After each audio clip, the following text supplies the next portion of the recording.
আসসালামু আলাইকুম আমার সম্মানিত দর্শক। আলহামদুলিল্লাহ, আজকে আবারও আপনাদের সম্মুখে একটি ভিডিও নিয়ে আসলাম যে আপনাদের সাথে দুই চার কথা আলোচনা করব। যে আল্লাহর নবী সাল্লাল্লাহু আলাইহি ওয়াসাল্লামকে আল্লাহ তাআলা সর্বশ্রেষ্ঠ আখিরি পয়গম্বর হিসেবে দুনিয়াতে পাঠিয়েছে।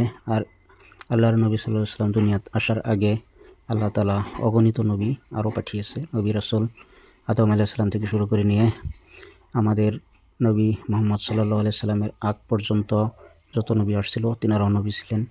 তার ভিতরে কোরআন শরীফের ভিতরে 25 জন নবীর কথা উল্লেখ আছে, আর কয়েকজন আল্লাহর ওলির কথাও কোরআন শরীফের ভিতরে উল্লেখ আছে। তার ভিতরে আছে যে লুকমান রহমতুল্লাহ আলাই, তার নামে একটি কোরআনের ভিতরে সূরা রয়েছে, সূরা লুকমান। তারপরে আছে আসহাবে কাহফ, গুহাবাসী, তারা আল্লাহর ওলি ছিলেন।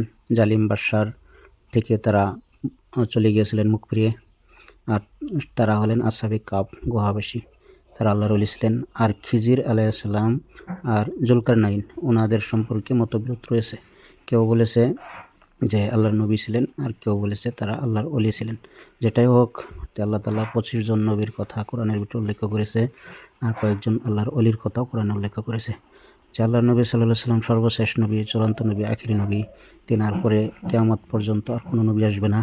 হযরত ঈসা আলাইহিস সালাম কিয়ামতের আগমাত্র দুনিয়াতে আসবে, কিন্তু আল্লাহর নবী সাল্লাল্লাহু আলাইহি ওয়াসাল্লামের অনুসারী হয়ে, উম্মত হয়ে আসবেন।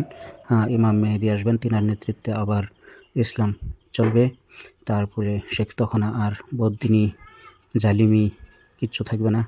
একদম আদল শান্তি কায়েম হবে সারা দুনিয়াতে।